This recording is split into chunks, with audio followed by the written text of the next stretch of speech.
I'm a tutor. I went to a client's house today and something is terribly wrong.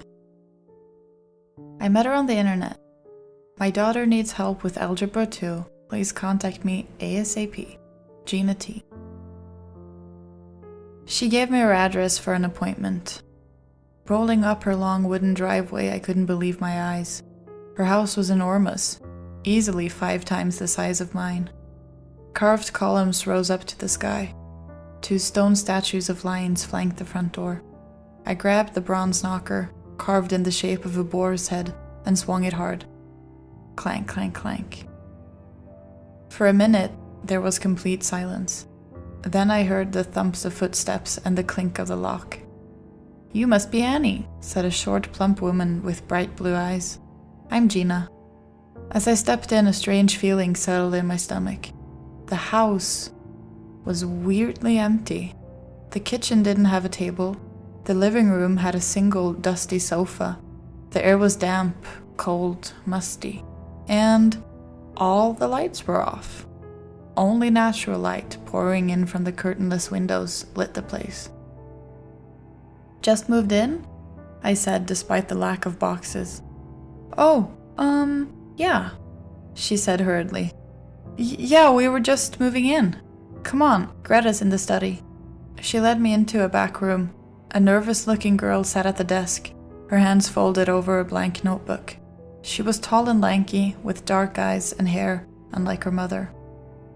Greta didn't say much as we started the session. Since Algebra 2 classes began with a review of Algebra 1, I wrote out some y equals mx plus b equations for her. She graphed the lines perfectly. Struggling? I thought, what kind of standards does this mother have? I tutored kids like that, with the mothers thinking struggling is an A-, so I rolled with the punches and gave her some more questions. As her pencil scratched away, I looked around the study. Like the rest of the house, it was mostly empty.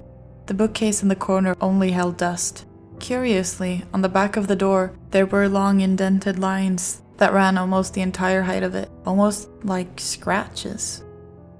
"Where's your textbook?" I asked, when I ran out of questions to give her. She looked around. I don't have one," she replied. "You didn't buy one yet? Or the school didn't give one to you?" "School?" she asked, eyes unblinking. "I don't go to school." "Oh, a homeschooler." I dealt with them too. Generally, they were smarter and weirder than the public school kids, which fit Greta perfectly. I wrote out another equation and handed it to her. That's when the noise started. A high-pitched whine coming from outside the door. "What is that?" I said before I could stop myself. Greta didn't reply. Her pencil scratched quickly over the paper, working on the problem. "Greta?" She ignored me, scribbling furiously over the page. Her hair hung limply over her face, concealing her expression. Fear pounded through my body. "Greta! What is it?"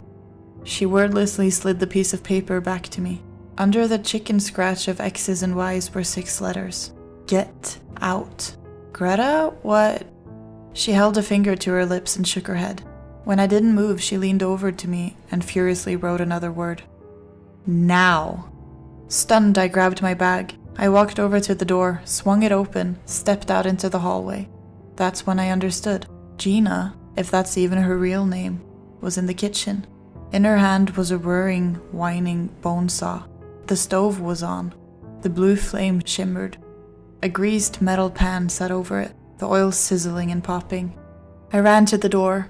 My thundering footsteps drew the attention of Gina. She looked up, her eyes wide with fright. Then she stepped towards me. I yanked the door open. I ran over to the stone walkway, the damp grass. I didn't stop until I was sitting in my locked car.